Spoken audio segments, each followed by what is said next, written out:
You're good to go. Thank you. Hi, everyone. I'm Mike Barnett. I serve as Academic Director of the Rutgers Institute for Corporate Social Innovation. It's my pleasure to welcome you to today's QUASI seminar. These seminars are designed to enrich and refine the research questions that scholars use when studying topics. Let me just mute that person. All right. When studying topics that are related to corporate social innovation. As editors, reviewers, readers, writers, teachers, and practitioners, we know that too many studies focus on questions that only rehash and rename established ideas that may have no practical impact. It's our hope that by pointing out what's known on all sides of a debate in very pointed and direct ways, that we can drive researchers to produce sharper advances in our theoretical and practical understanding of how to help business better serve society. Today, we debate the question, should companies reduce income inequality? Answering in the affirmative, we have George Enderle. Arguing against, we have Rajshri Agrawal. Clarifying the contingencies, it's Amitabh Dutt. And providing a practical perspective, we have John Allison. As each of our presenters argue their positions, please stay muted and post any questions or comments in the chat box. The open discussion will occur after all of our presenters have spoken in the half hour or so that remains thereafter. So let's get started with George.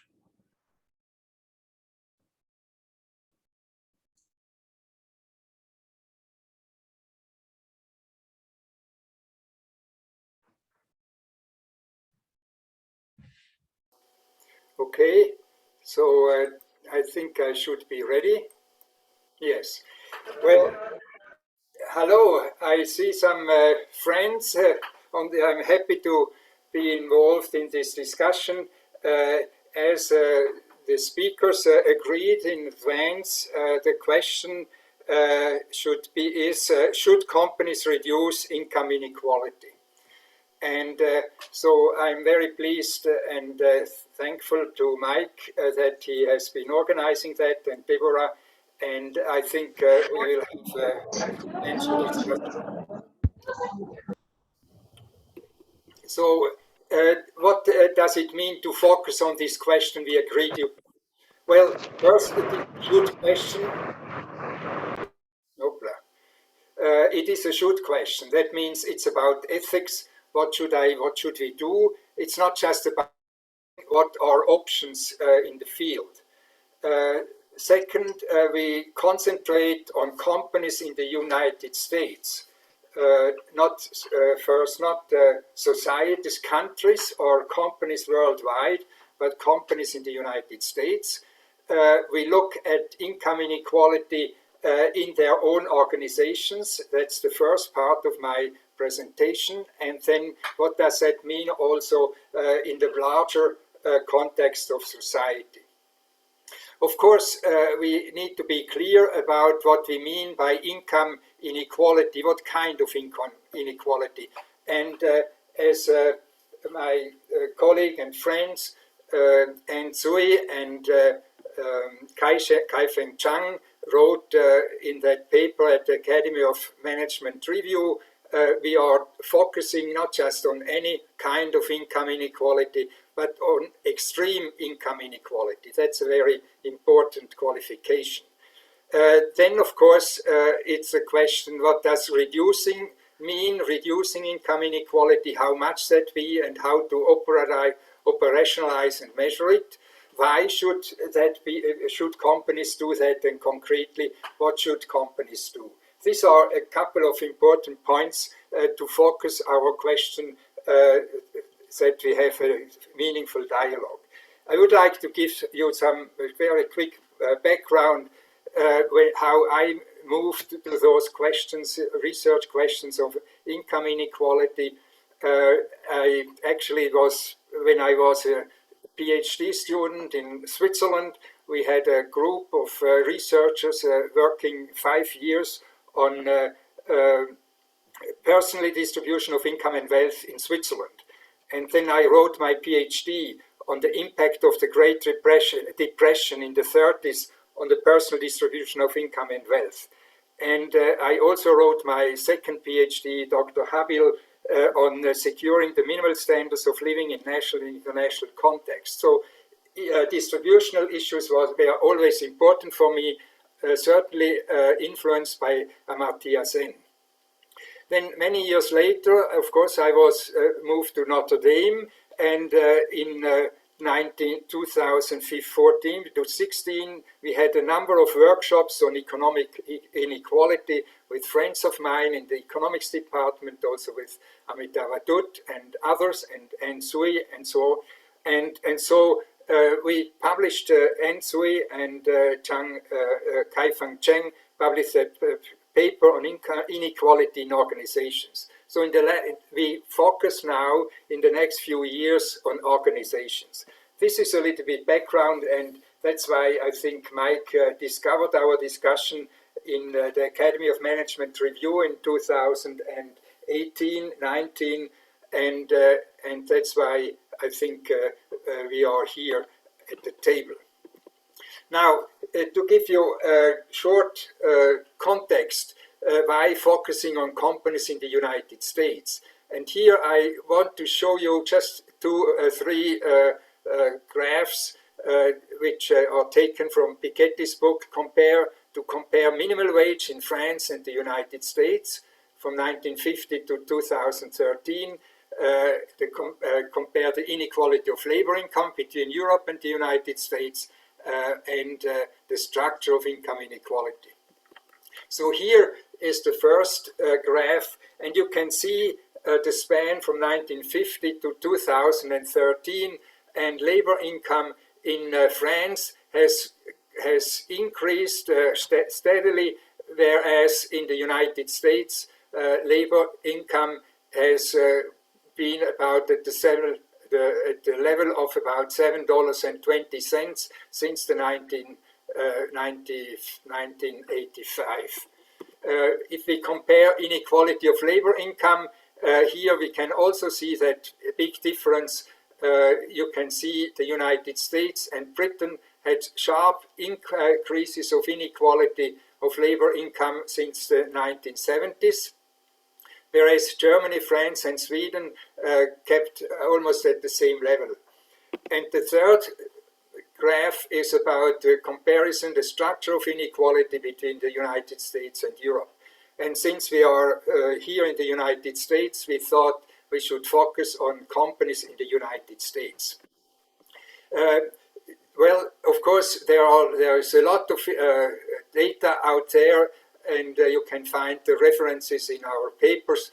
But across all companies, the average CEO pay was about 13.8 million per year, 2014, and the average median worker pay was about 77,800.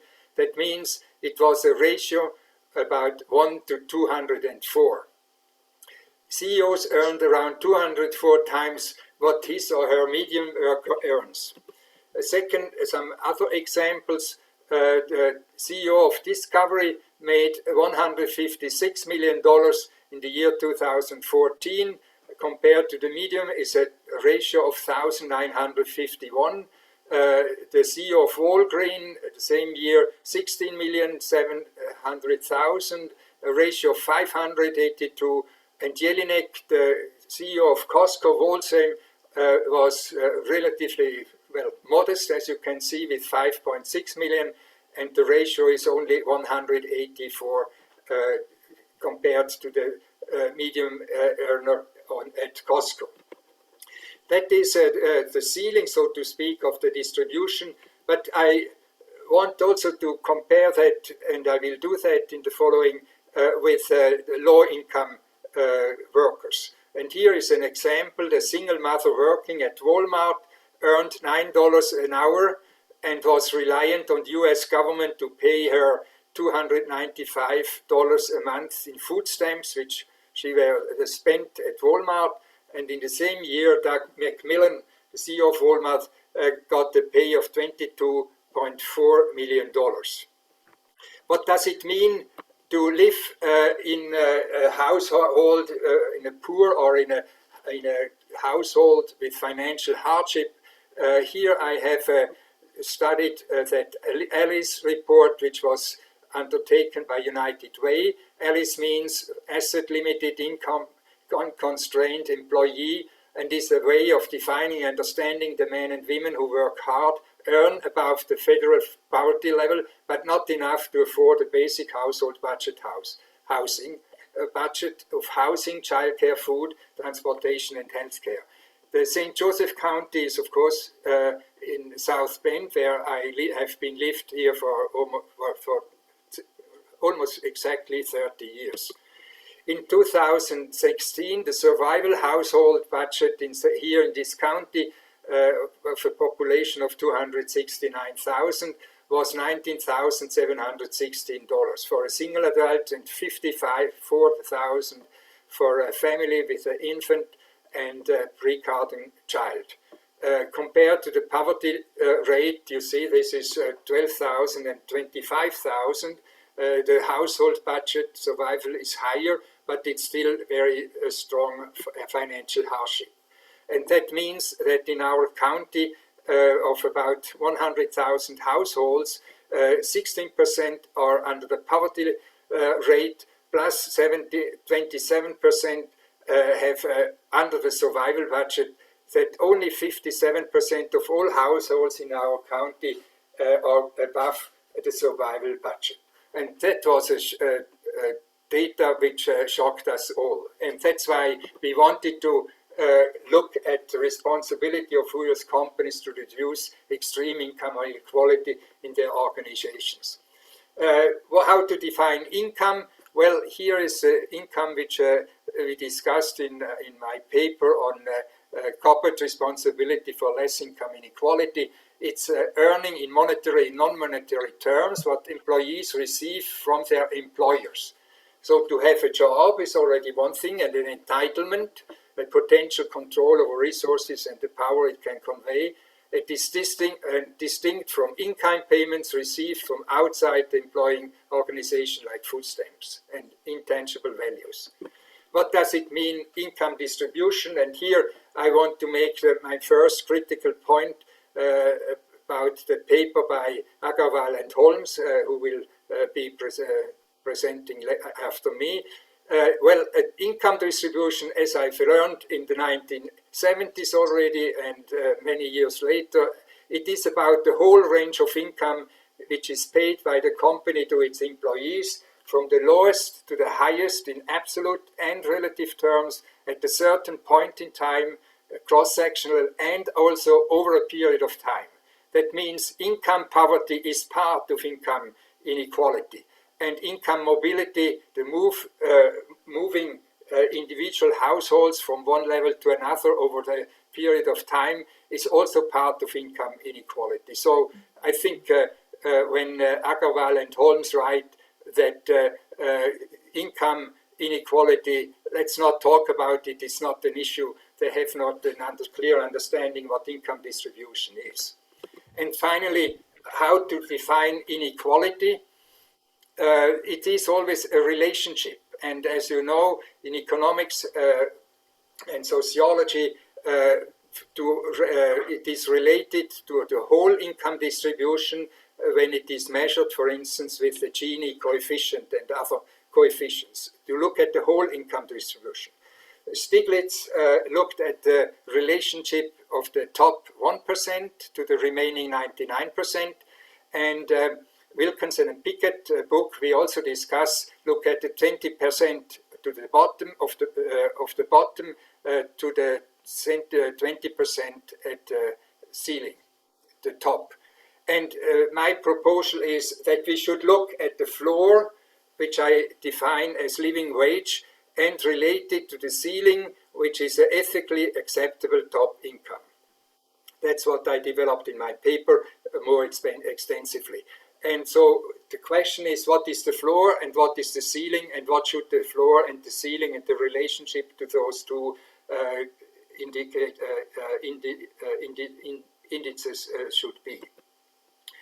What does it mean, corporate responsibility for paying at least living wages?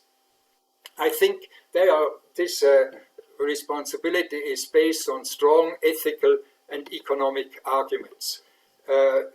Well, I assume, of course, that business organizations and their leaders in a free enterprise system have some space of freedom and power to decide on the low wages of their employees. It's not just the mechanisms they have to follow, but they have great freedom and power, and with that comes great responsibility, as we know.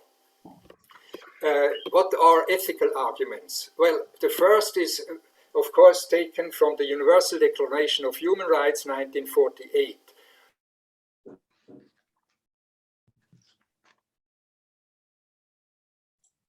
George, you seem to have frozen up.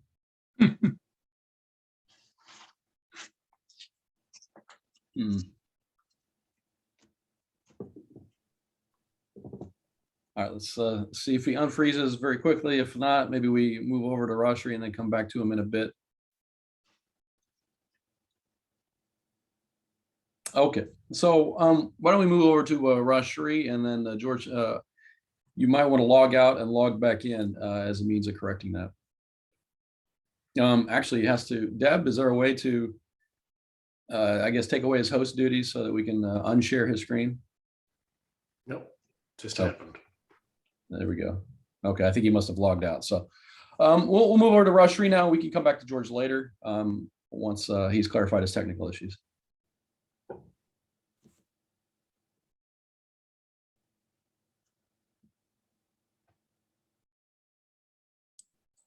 Are you able to see my screen?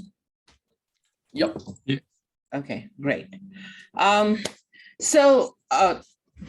Sorry about George stopping midway through, but I hope to listen to his arguments and also have a robust discussion as soon as he joins in. Thank you very much, Mike, for inviting us to this very important conversation, and more importantly, for creating a platform where we're using this platform in order to really discuss and go deep into many of the issues that we face as a society today, as individuals, as governments, and of course, as firms. So I agree with George on the one point that this is really should companies focus on reducing income inequality. And I am not going to use data. In fact, I'm going to refrain from using either data or anecdotes, and instead focus on principles that should guide us. And of course, in the process, also clarify some fundamental definitions and also establish by what standard of ethics, by what standard of justice should we be even evaluating this particular statement. So to the extent that I am, of course, very firmly in the camp of no, let me go ahead and start my presentation too. So fundamentally, I'm going to make 2 points in the next 15 minutes. 2 reasons why companies should not focus on income inequality for its own sake. 1, it is inconsistent with fundamental principles of trade.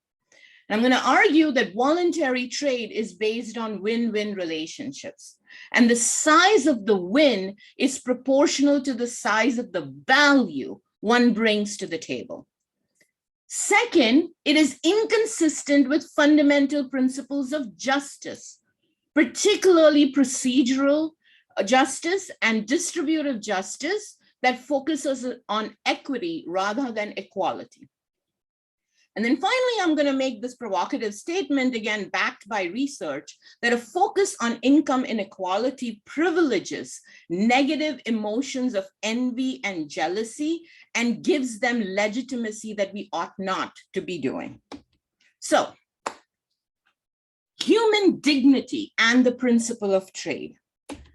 A trader does not treat men as masters or slaves, but as independent equals. Independent equals in the sense that they have the right to make their own decisions. He deals with men by means of free, voluntary exchange, an exchange which benefits both parties by their own independent judgment. Now, what does this mean when we're looking at it in the principles as applied to firms and markets? Trade begins with individual purpose. Each and every one of us, particularly in this room, though not necessarily in the entire world, but the majority of us that are engaged in productive purpose are really interested in solving problems that are meaningful to each of us. In doing so, we benefit the other people who are the beneficiaries of the problems that we've solved, and in doing so, make the other world a better place. But it also requires us to think about the benefit to ourselves, doing something important to our own selves. And so, if you think about these, a lose-lose is a situation where neither the other party nor you benefit by engaging in a transaction or a trade. A lose-win or a win-lose are not sustainable because one party should and does walk away. So a win-lose and a lose-win results in a lose-lose, and the only truly sustainable relationships are those that ensure a win-win. In doing so, we often think about trade as very transactional. There's a me and there's a you. Right now, I'm engaging in a trade of ideas with each of you. You could say that we can focus only on the actions. What am I doing? What are you doing? But underlying these, a Sudoku has 9 parts, is the common objective. What are we trying to accomplish together? And this common objective aligns your aspirations and mine. What am I pursuing? How does it fit in my values or mission? How does it fit in your values and mission? And of course, our capabilities. What do I bring to the table? What do you bring to the table? So if we think about trade as this 9-part integration and synthesis, markets and organizations allow these kinds of collaborative relationships to prosper. They're first and foremost platforms for collaboration. Secondly, competition creates discipline and focus on a value add. Those that collaborate well will create winning solutions and outcompete others. So what does it mean to take voluntary trade seriously within firms, especially as it relates to firms and their primary purpose of creating value before any value can be captured in the first place? Firms, of course, and we know this in our strategy and in our management classes, consist of individuals who can differ across multiple micro dimensions. And they're really a bundle of values, goals, motivations, abilities, and activities. And the fundamental role of firms is to align them towards the shared purpose through coordination, governance, and of course, incentive alignment. Residual value as profits occurs only after you've ensured win-win outcomes with critical stakeholders, including, of course, your employees. And by ensuring that these win-wins are better than their best alternative. On the market side, what does it mean to take voluntary trade seriously? The focus on value, better, faster, cheaper. In the product and services market, market competition by other firms implies that if they're better at doing this, particularly because of new ideas implemented through innovation and enterprise, they will displace the status quo. More importantly, well-functioning labor markets ensure that competition by other firms who are also trying to recruit these individuals towards their purpose ensures win-win outcomes with your employees. Note here that labor is not a homogeneous good, nor should it be defined merely by hours of a day, nor is labor defined by need of the person offering the labor. It is fundamentally the ability to create superior value, which is related to talent, innovation, and enterprise. Now, what undergirds well-functioning markets and value-creating purpose and profitable firms? Open access institutions are critical for enacting the Strader principle so that value can be created. Now, unfortunately, most societies, historically and today, rely on political manipulation of the economy to create limited access privilege interests, what North, Weingast, and Wallace call the natural state. Some modern societies, in some brief times at history, have succeeded in creating open access to economic and political organizations, fostering both political and economic competition. However, this is very fragile because there's always going to be pressure by interest groups to try and capture and create limited access societies. Impersonality, equality in the eyes of law, or what we call political equality, is a central feature of open access societies. Here I want to call out two fundamental differences that are often conflated in these conversations. The first is the distinction between political and economic equality. Political equality is government process to ensure equal treatment of an individual.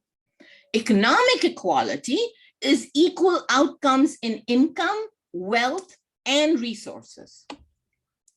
There's also a conflation between political and economic power.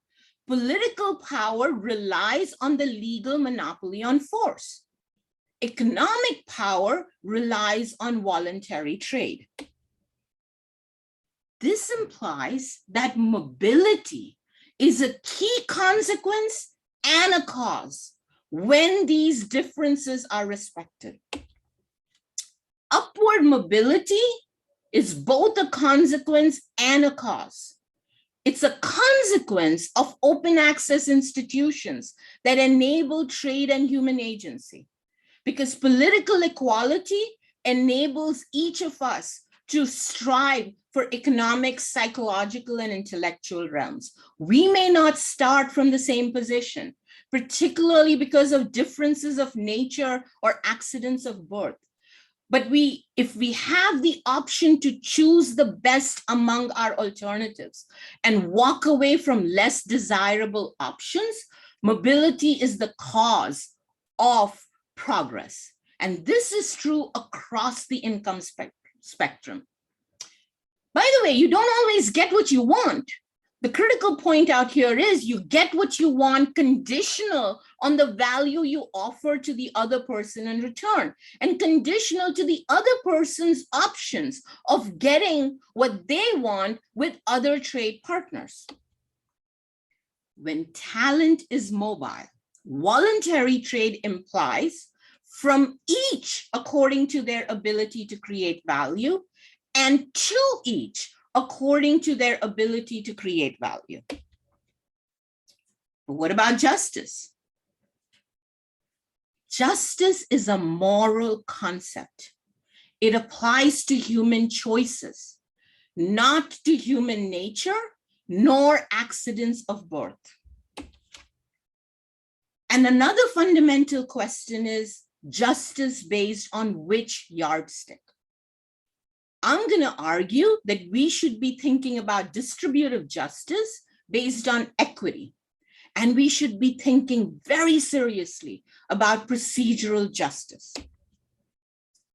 Equity-based distributive justice focuses on rewards commensurate to value creation. Need does not belong in this particular definition. And upholding income inequality reduction is inconsistent with distributive justice based on equity. What about procedural justice? Let's not confound today's cronyism and mixed economies by attributing their faults to markets.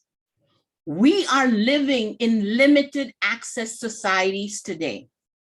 Lobbying, regulation are being used to create barriers against innovators and to protect the status quo. This is rent-seeking and subversion of market principles as opposed to what principles ought to be in operation. And this is done predominantly through exercise of political power. Instead, when markets are at work, economic power stems from voluntary trade and ensures procedural justice. It disciplines executives who engage in rent seeking. Employees can leave for better options that provide equity-based distributive justice and procedural fairness. Other stakeholders, shareholders, investors can monitor or withdraw because of the resulting inefficiencies. A focus on income inequality can also legitimize envy and jealousy, leading to negative strategies of sabotage and barriers. I particularly recommend Nickerson and Zenger's Envy, Social Comparison Costs, and the Organization as a critical read in this context. But briefly, when you engage in social comparisons, particularly about what am I making relative to what the other person is making, it can be either upward or downward comparison. Upward comparison causes envy and dissatisfaction. Downward comparison causes jealousy and fear because you want to protect what you have relative to those that are potentially threatening it. Each of these results in sabotage and demands for redistribution or barriers that are erected so that upward mobility is thwarted. Creates a lose-lose because you're focusing on a primacy on static rents, on consumption, on value capture, even before the fundamental question of who has created what value is answered. Rather than focusing on reducing income inequality, companies can and should leverage social comparisons more positively. Instead of feeling envy, redirect to feeling inspiration and hope. Instead of feeling jealousy or fear, redirect to pride and benevolence. Both of them then will result in strategies that are in attaining by expending productive effort or retaining by expending productive effort. This results in a win-win. Collaboration with a primacy on dynamic production or value creation before consumption or value capture. So 2 reasons why companies should not focus. Can I just clarify, is this your final slide or do you have? Yes, it is. Okay. Yes, it is. So 2 reasons why companies should not focus on income inequality for its own sake. It's inconsistent with fundamental principles of trade, and it's inconsistent with fundamental principles of justice. Thank you. All right, thank you very much. George is back, and I should clarify, George, that you had only about 2 minutes left in your 15 minutes. Would you like to use those 2 minutes now or come back later after everyone has spoken? You're muted if you're providing an answer. Well, can you hear me now? Yes. Okay, well, you know, Rajri explained well-functioning markets, how wonderfully they work, etc. My point is very simple. Those well-functioning markets don't work at the floor level and the ceiling level of the income distribution. And she has to prove that it is so beautiful as her ideology is presenting it. And I have numbers, I mean, about income, poverty income and high compensation packages, which are just outrageous. And that's why I think we should rely on the Universal Declaration of Human Rights with the right to decent living wage, and also the ROGI principles of the UN Guiding Principles on Business and Human Rights, which say that companies are responsible directly for the impact they have on people and on employees. And so I think from an economic point of view, it's very well, it's hard to say that, or it's not possible to claim that at the very lowest level of the income distribution, markets are well functioning, and it's also not true that it is that they are well functioning for the top incomes. Okay, thank you.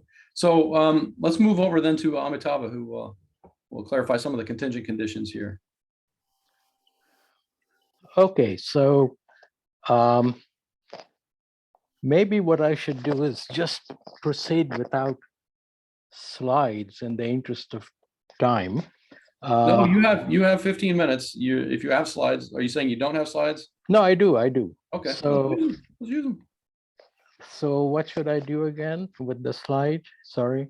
It should be a share screen option in the middle of your lowest option bar there on your screen. Okay.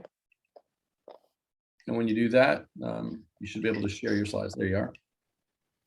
Can you see it now? We can, and if you go down to on the bottom bar there, there's a little kind of screen icon. That would make it a full screen as well. Sorry. Yeah.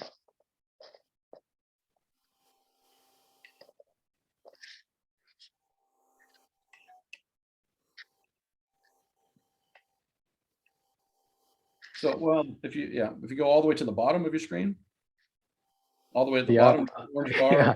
reddish Yeah, I orange. have many different screens, so I'm just Okay. trying to find my way. Okay. Yeah. So there you go. All right. Okay. Yep. Very good. Okay. Let me just make my position clear. First of all, I am very happy to participate with this group. Maybe I should make it clear that I don't study business management. I don't work on any of the issues about companies and their performance. I am by training an economist, and now I teach in a political science department. So some of the things that I'm going to say may sound a little strange. Languages are different, of course. But on the other hand, I think much of what you say is very strange to me. And perhaps it's good to converse to see what we mean by certain terms. Okay, with that, let me say what my position is. The three questions that are implicit in the question that is raised is, one, income inequality needs to be reduced. My answer is an unequivocal yes. Okay, at least compared to its current levels, almost in every country, but in some countries more than others, including the United States and the country where I think Rajshri may be originating, that is India. Should income inequality be reduced within companies? My answer is a resounding yes. Now, why do I then say maybe? It's because I am not sure that the companies are the ones who should reduce it or should be left with the task of reducing it. It's maybe because, there's no harm in them trying to do it, but I don't think they will do much of it left to themselves. Okay, so let me take up first the question, why does income inequality need to be reduced? And by income, I mean something that is not just measured income in any particular way that George went through, but what I mean is resources in a monetary sense, okay? And some people have distinguished between inequality and in terms of ethics and economics, which is what George has distinguished between. I don't think there should be any distinction between these two. Ethics and economics are intrinsically correlated. Professor Agarwal talks about economic and political inequality.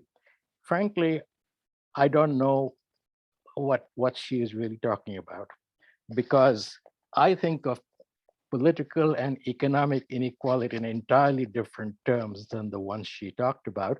And in fact, it's very difficult to separate these two things.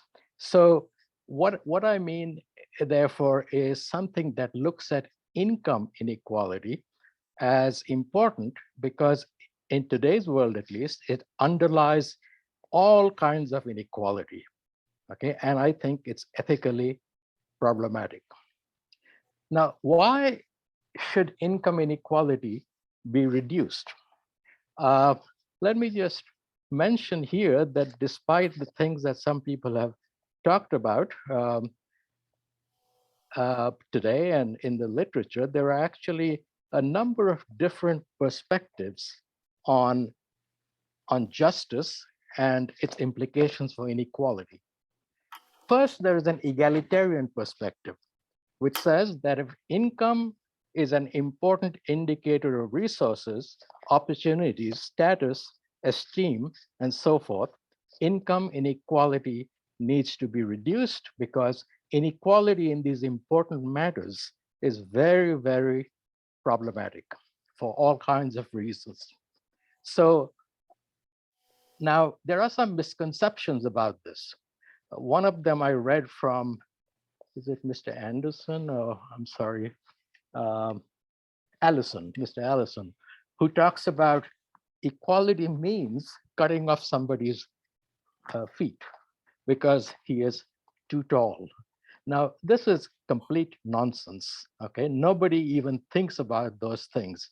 Inequality does not refer to a problem of people being, that everybody's the same, okay? This is, people have differences in all kinds of things, and that is to be, in fact, applauded, and in fact, to be, what should I say, should actually be celebrated, rather than making everybody the same. What we are doing with income inequality, in fact, is reducing everybody to one thing, which is money. Okay, so I'm not going to go into egalitarian perspectives anymore, because many of you don't seem to see it, although many people in the world believe that equality is something in terms of income inequality is something that's desirable. Instead, let me focus on consequentialist ideas. That is, income inequality is bad because it results in bad consequences. Okay, this is a very important strand of thinking about inequality and its ethical implications.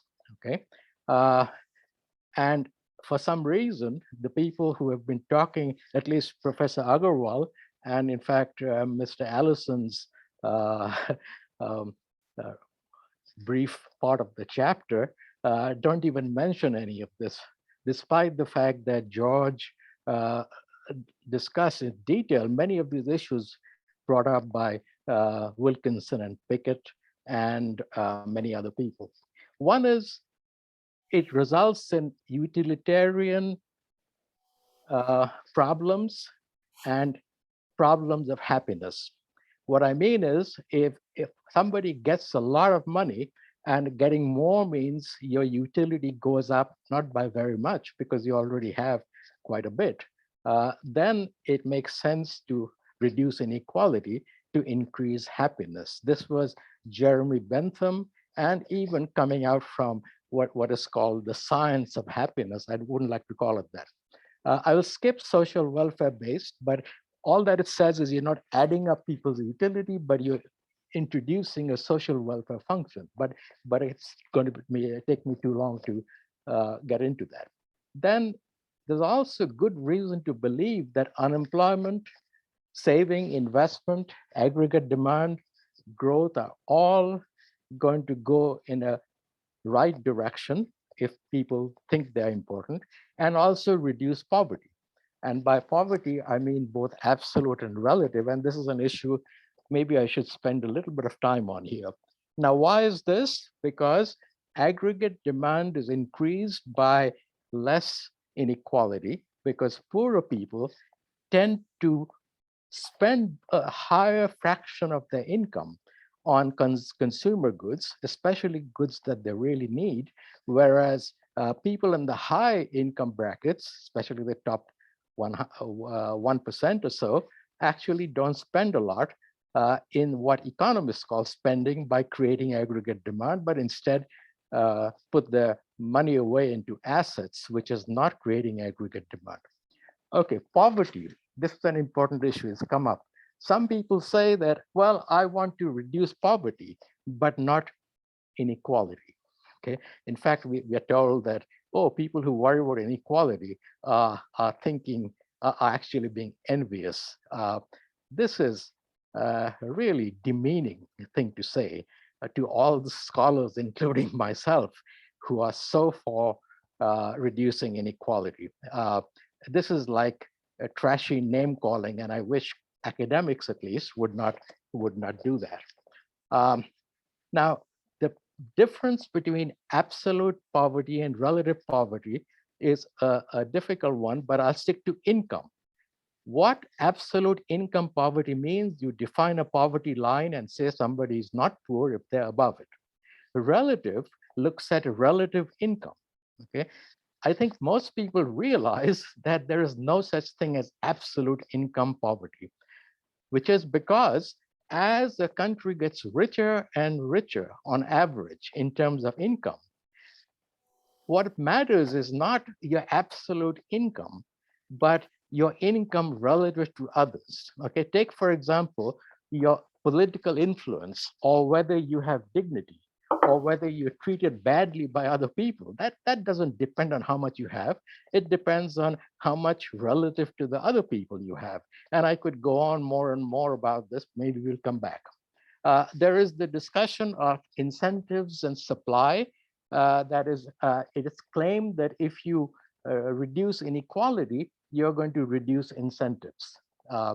This, I think, is extremely debatable idea. And in fact, there's hardly any evidence showing that that is true. Physical and mental health, trust, social ideas, conflict between classes, races, gender, all of this is affected by inequality, crime, violence. And lest you think I'm thinking about people actually just breaking into shop windows to steal, I'm also including white collar crime here, which is perhaps of much, much greater significance than these other things. And then it affects the politics of it, which is money, corruption, buying democracies by the rich who try to keep their riches and defend their goals.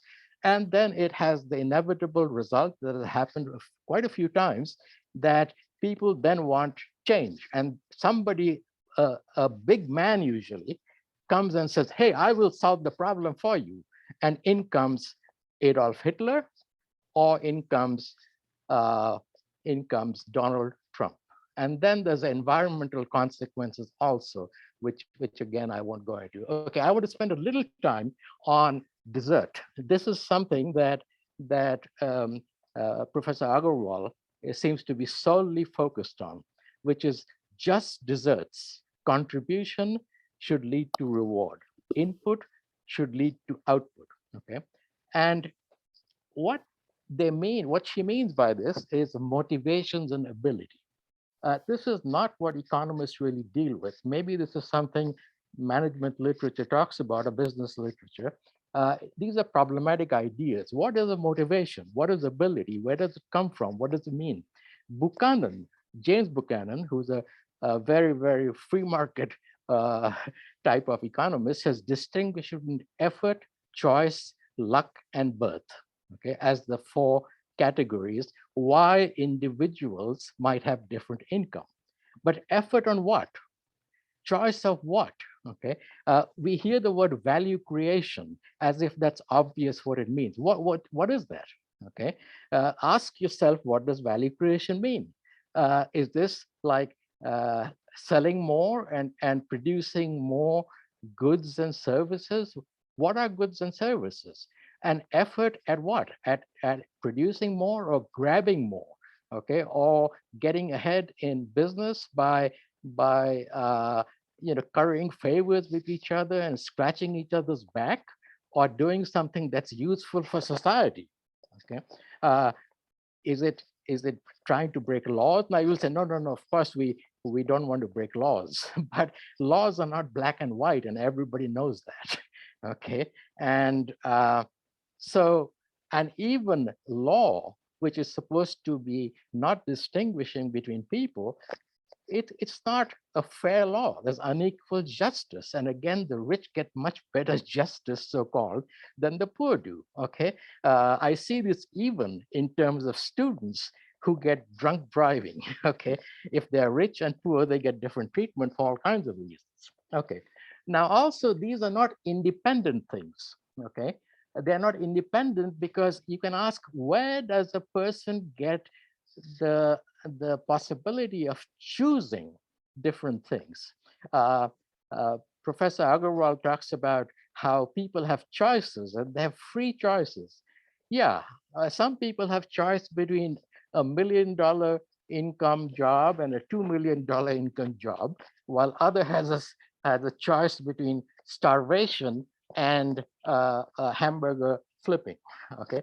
These are the kinds of choices that different people take into account, okay? And in fact, if global trade, international trade is any indicator of this, both parties don't win. What is win-win? Winning means what? This whole idea of win and lose makes me think that you're thinking of this as a game, perhaps, okay? So I think that one needs to look at distinction between that benefiting society, whatever that means, versus winning at a game, okay?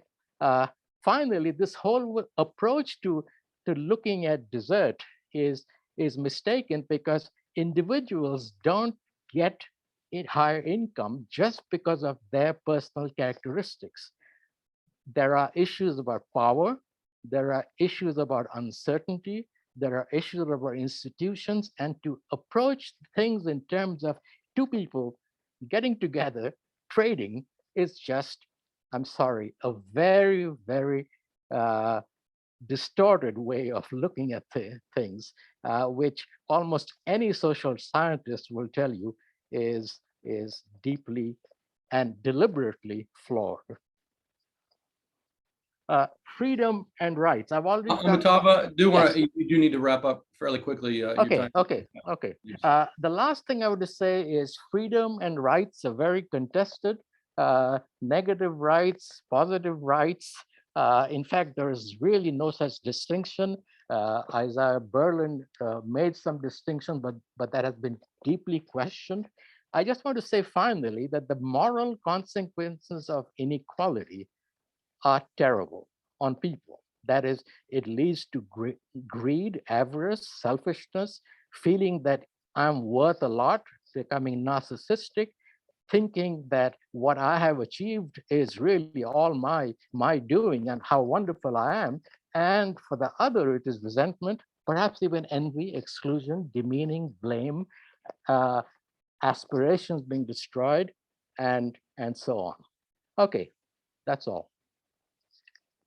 All right, thank you very much. And if you're able to unshare your screen, yeah, there you go. Well, there should be an option at the top, I believe, to unshare your screen.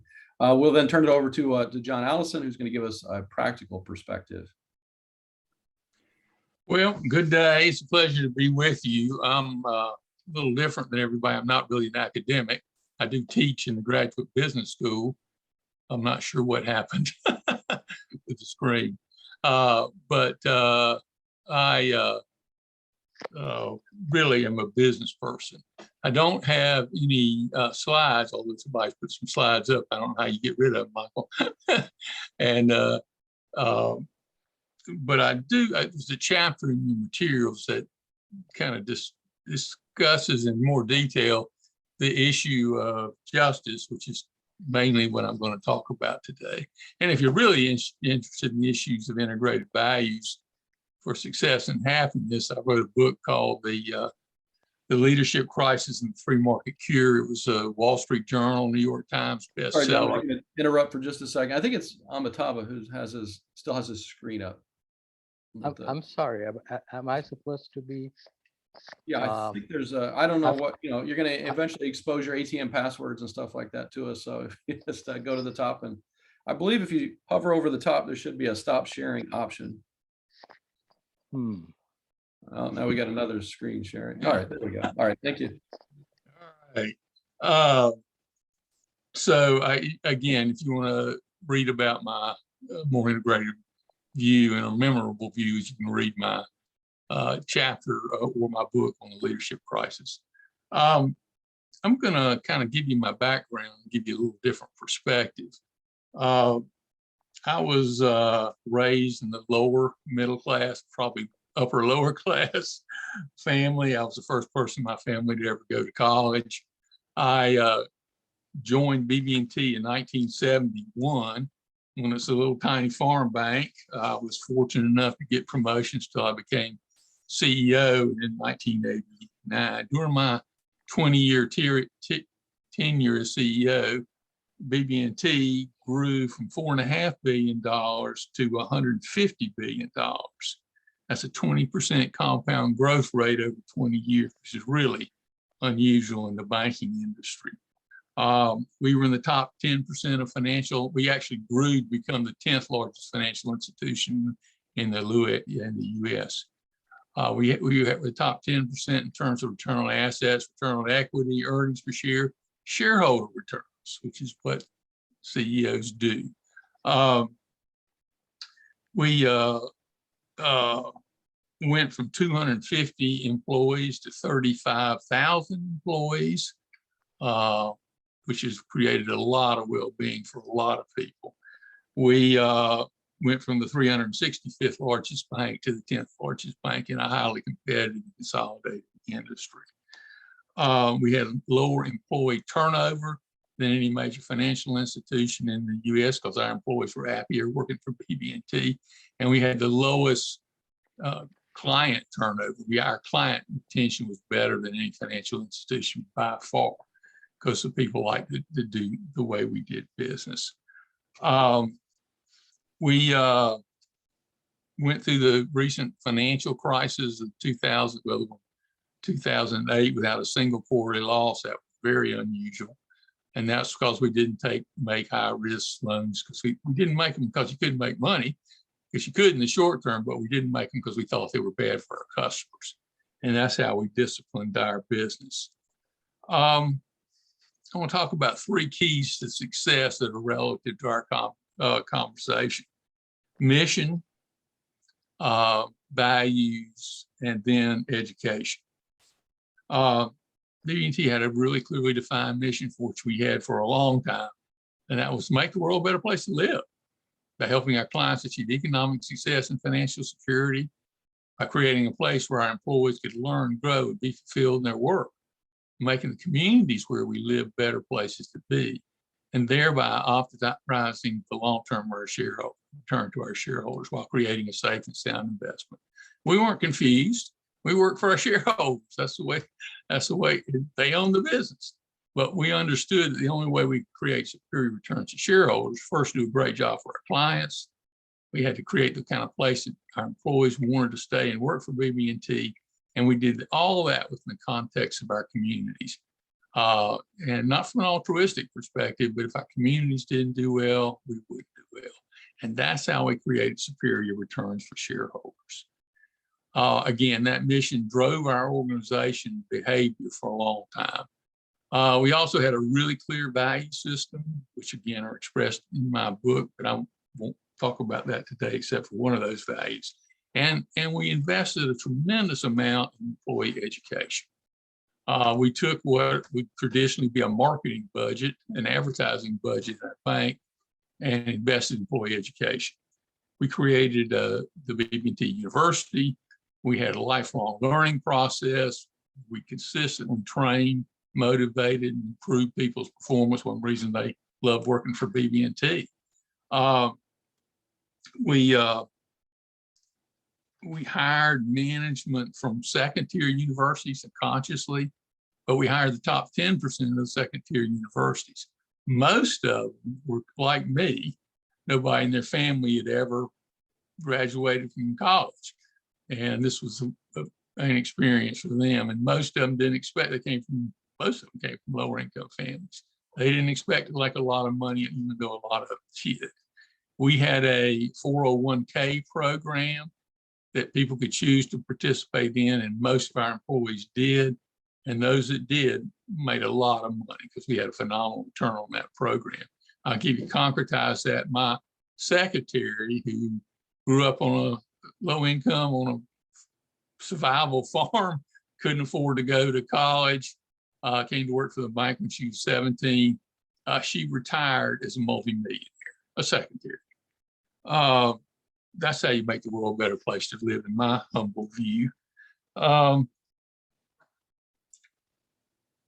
I would also say that that focus on employees and mission were really powerful things. Don't have time to talk about all our values, but I do want to focus on justice because that's the mission. In human relationships, the number one value is justice, no question about it. If you ask an employee what they think about the manager, and I do this a lot, they'll pretty soon tell you they think their manager is fair or not, just or not. And they don't want to work for somebody that doesn't compensate properly, including they don't want to work for somebody that overcompensates non-performers and retains people that shouldn't be there. Measuring performance is part science, but there's also a lot of art to it. But our goal was clear. We wanted to reward those that produce the most with the most, which incented higher performance and was justice. We consciously rejected egalitarianism, what I'll call modern egalitarianism. And we talked about it a lot with our employees. And I think the rejection of modern egalitarianism was important to our success. Now, to some degree, the United States is the Egalitarian Society. In the Declaration of Independence, all men are created equal. But when the founding fathers were talking about egalitarianism, they were talking about equality before the law and an equal right to live your life the way you want to, as long as you don't violate the rights of other people. That concept created the most successful society in history. The modern egalitarian concept is equal outcomes. Not equal opportunity, but equal outcomes. It is true that everybody should be equal before the law. It's true that every human being should be treated with dignity and respect, simply because they're a human being until they do something that they don't earn respect. But it's not true that everybody's equal. I never met two equal people. Everybody I know is a unique, special individual. We all have different strengths, different weaknesses, different abilities, different goals, different objectives, but we're not equal. At the extreme, the Boston Strangler and Thomas Jefferson are not equal. I want to concretize that with a story that I think Amada took totally out of context. One of my heroes was Michael Jordan. I thought he was not only a great basketball player, but he was also a real inspiration for poor kids. That tells you a little bit about how old I am and where I went to school. Now, this is going to surprise you. I am not as good a basketball player as Michael Jordan. I don't care how hard I tried, how hard you tried to help me. I cannot be as good a basketball as Michael Jordan. It's not possible. You can't make the average great. You can make the average better. We did that lots of times, improve the performance of the average. But you can't make the average great. You can't make me as good as Michael Jordan. However, it's very easy to make the great average. And at the end of the day, all this egalitarian stuff is really about making the great average. It's easy to make Michael Jordan as good a basketball player as me. You cut his legs off. But we don't do that stuff anymore. We're pretty tough in history with, we poisoned Socrates and imprison Galileo, burn Joan of Arc. We don't do that today. But what we do today is we put balls and chains on highly productive people. We do it with an unbelievably complex regulatory system. And anybody's been in business, you want some balls and chains, try to keep up with all the regulations. We do it with high marginal tax rates. What we fail to realize is great people make a disproportionate contribution to human well-being. Everybody watching this presentation has a better life thanks to Thomas Edison. He invented the light bulb, electrical generation, the research laboratory. Put balls and chains on Thomas Edison, which has really been proposed multiple times today. You'd reduce the quality of life for everybody. So I think it's interesting in this sense that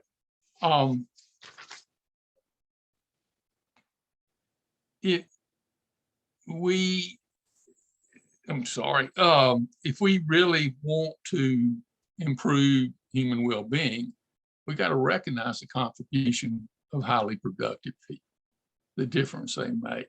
And by the way, egalitarianism, modern egalitarianism, I call it, is far worse than I just described. Take any human attribute, you name it, athletic ability, artistic ability. Half the people are above average and half the people are below average. That's a statistical fact. The only way to make everybody equal is to reduce everybody to the lowest common denominator. I'll tell you a little story on that. When I was growing up, I was in a church where the preacher wanted everybody to sing but me. I am a really bad singer. It would be tragic if everybody had to sing as poorly as I do. And the world would lose and I would lose. I think that would be a real tragedy. I think the founding fathers had it right. Each individual's moral right to their own life. Each individual's right to live their life the way they want to, provided they don't violate the rights of others. And of course, everybody being equal under the law.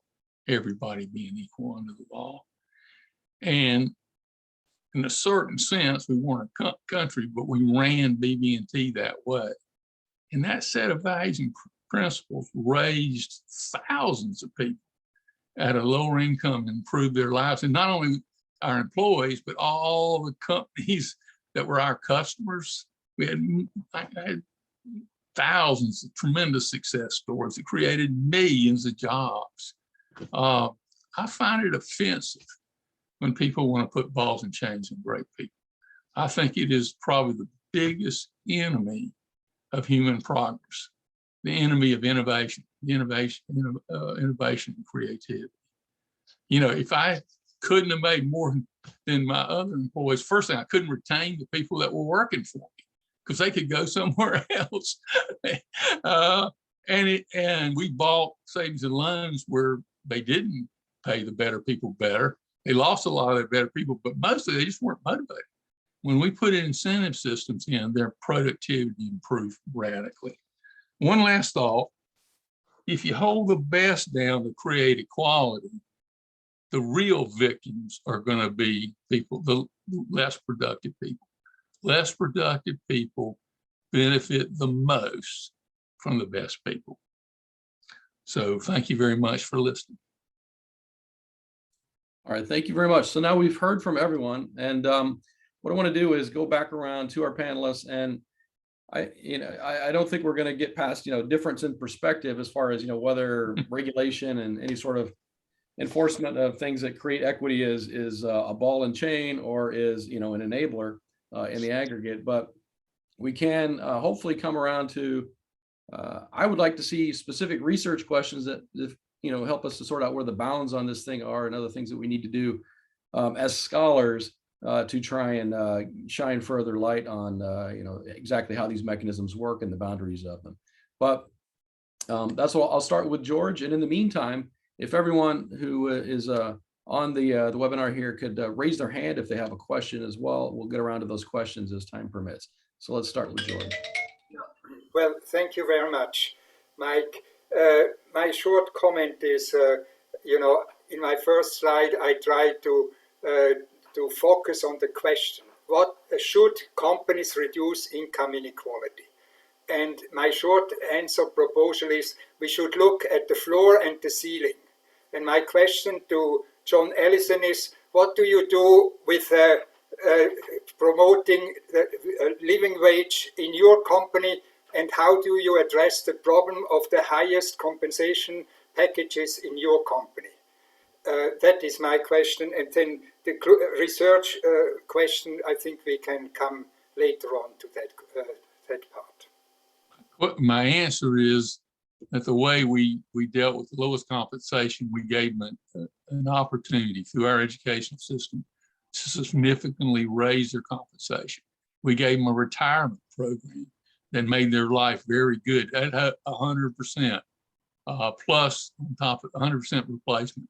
And we created a 401k plan where thousands of employees, they may not have become millionaires, but had $500,000-600,000 in net worth that they never would have dreamed of. Yeah. We raised thousands of people's standard of living, and I make no apologies for that. In terms of the high income people, you can't keep your best people in a competitive world. That's kind of naive. That's something you do in academia, not in the real world. They'll leave. They'll go where they get compensated more. And if it were against the law in the US, they'd go somewhere else, or they would become far less productive.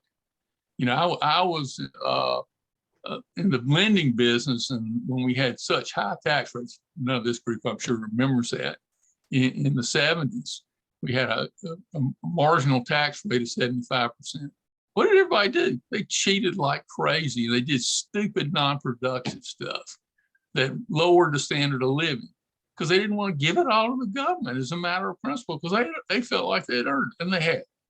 I mean, these were people that were self-made people that came up poor, produced a lot of wealth and well-being for other people, and the government's going to take 75% of it and squander it. Screw that. I just come on in the kitchen, George. I'd love to have you. Well, in other words, you actually realized the living wage for all your employees in your company. Is that correct? Yeah. Why should we be against it? I'm against it in terms of the law, because I think a lot of companies, Well, what do you think human rights are important in the United States or not? You know the 30 human rights of the Universal Declaration and the International Covenant on Economic, Social, and Cultural Rights. Is this relevant for business in the United States? I don't think it's relevant for anybody anywhere. I think it's very destructive. John Ruggie said yes. John Ruggie. And the UN, United Nations, came up with the guiding principles on business and human rights. Is this relevant for business? No. I think it's going to hurt. I think it's hurting people. Human rights hurt people. Because it's interfering with innovation and creativity. A lot of startup businesses have to pay relatively low wages until they get to be successful. And they create, they make lots of, you know, when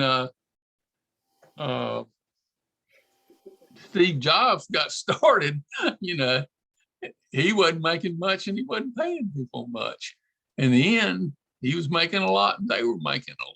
It's just a naive world that's never been in the kitchen, buddy. George, Mike, may I respond to your question? Thank you. So you'd asked very well, what are the some research questions that we could be looking at in here? So first of all, one of the things that I do want to say is I agree with this concept that to the extent that people believe that income inequality should be addressed, they should. To the extent that you're personally passionate about enabling upward mobility, as I am, we should. There is charity, there's philanthropy, there are loans and investments and all kinds of alternative ways, and some of which, of course, John has already talked about in terms of enabling upward mobility even among their own employees. But notice that John's point about helping people in terms of paying for their education and stuff was more focused not necessarily on whether there should be a reduction in inequality, but whether or not there should be upward mobility. So I do want to say that future research questions should, and in fact, separate out the mechanisms that enable upward mobility, the mechanisms that allow for ideas, innovation, and enterprise to prosper within firms, within societies, and separate out those mechanisms from firms and politicians' use of lobbying and all of these. So let me give you an example. Amazon creates a lot of value by focusing on innovation and enterprise. But it also is engaging in lobbying and regulation in order to figure out how to make use of the government system and use political power to do it.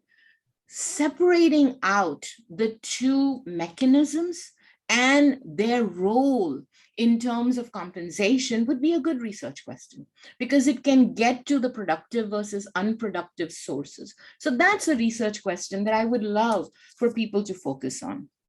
Also, potentially reframing, just one second, I'm almost done. Another research question may be to reframe the conversation so that we don't focus only on income inequality, but try to get to the harder aspect of what John Allison was saying, which is related to income commensurate with value creation. 20% compound rate of BB&T under your leadership, John.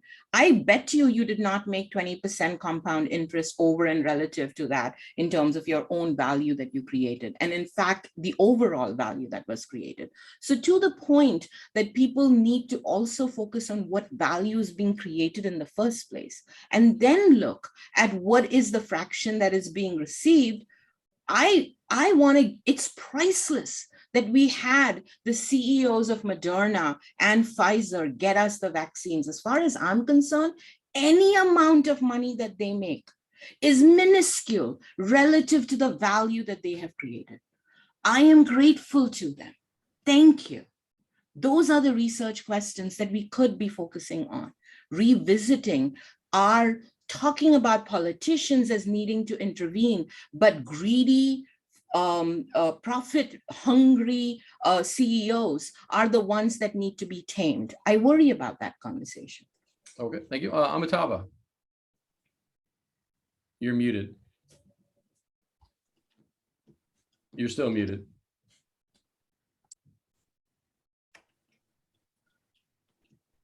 Yeah, I'm sorry if I made some comments that people thought were personal attacks, but I have hardly ever attended a gathering of this sort where people can just say whatever they want to, okay, without being challenged about what they are talking about.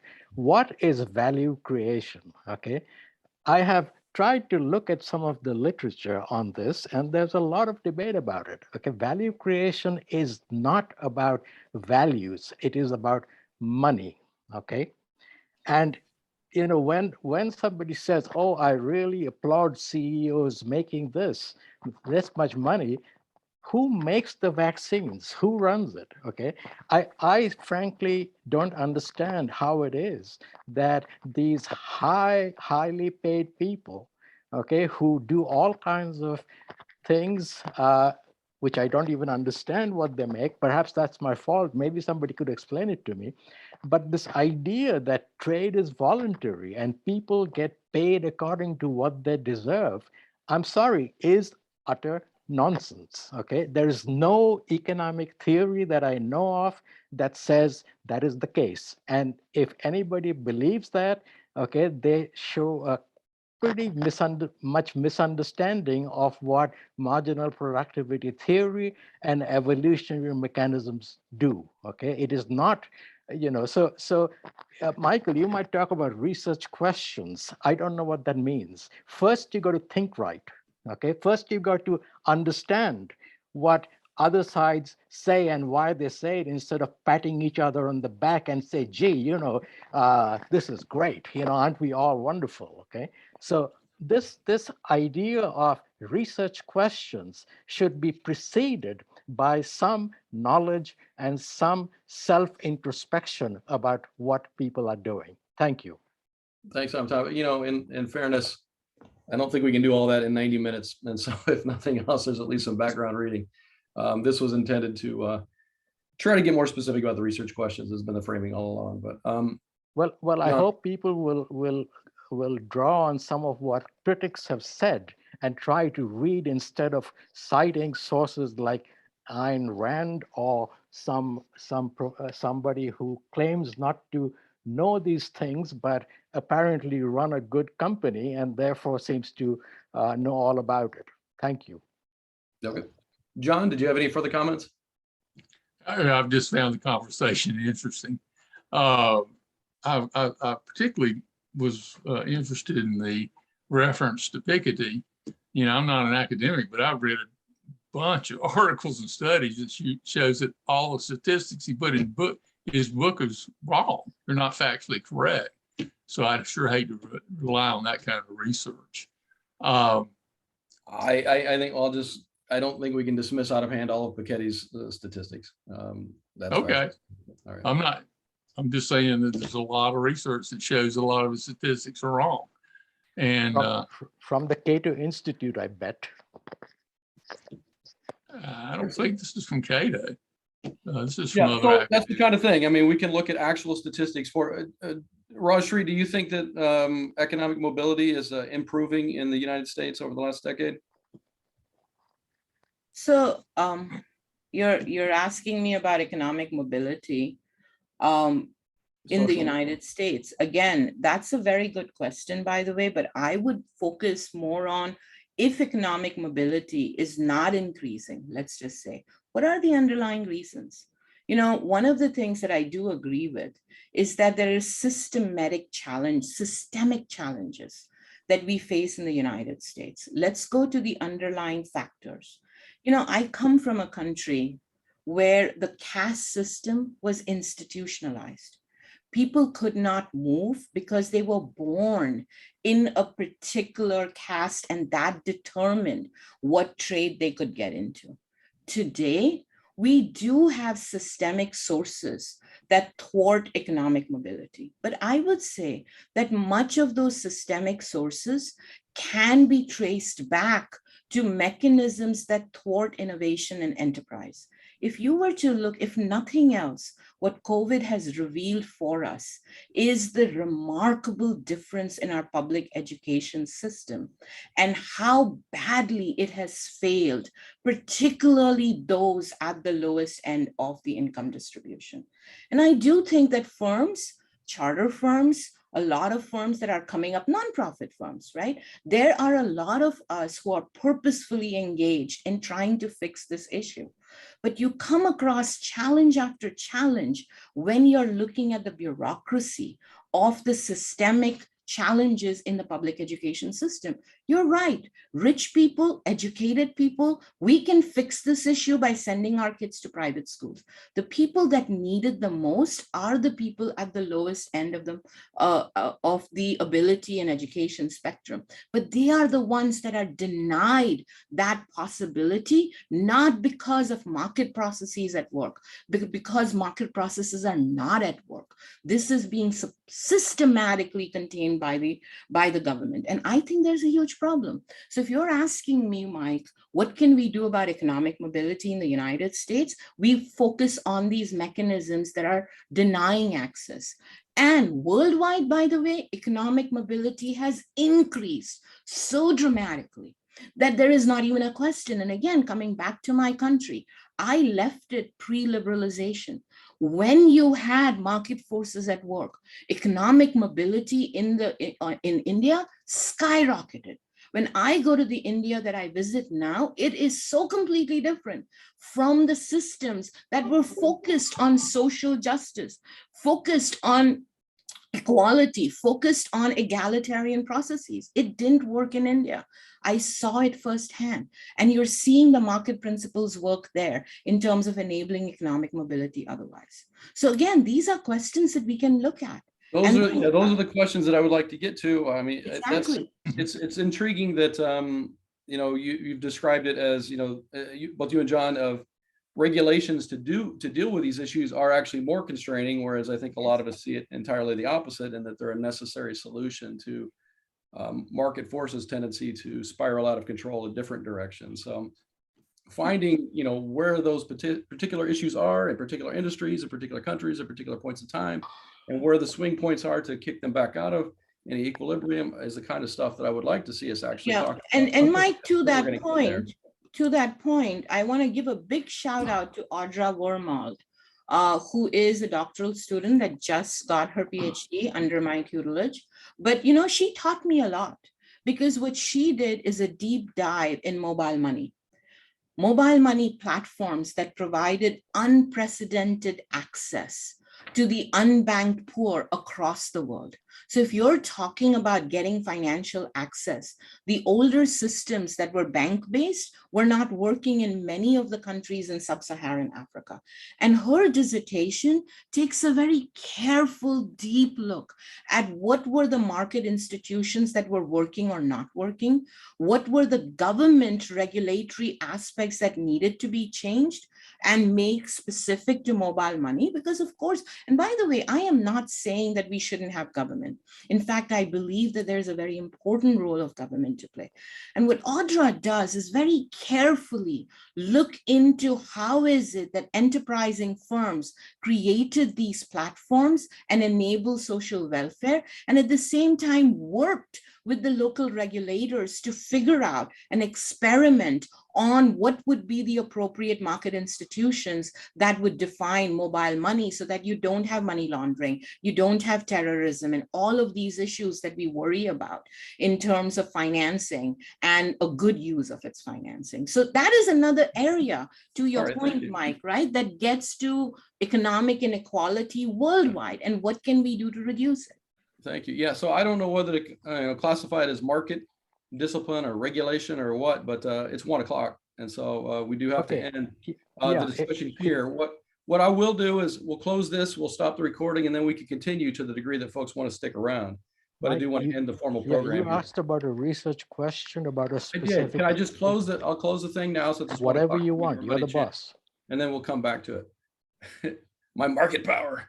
All right. Okay. So sincere thanks to our panelists for a great debate. Many thanks to all of you for participating. The materials from today's session will soon be posted on the RICSI website, which is at ricsi.business.rutgers.edu. So thank you all very much. And Deb, if you want to close the recording, please. Yeah. Okay. You asked a specific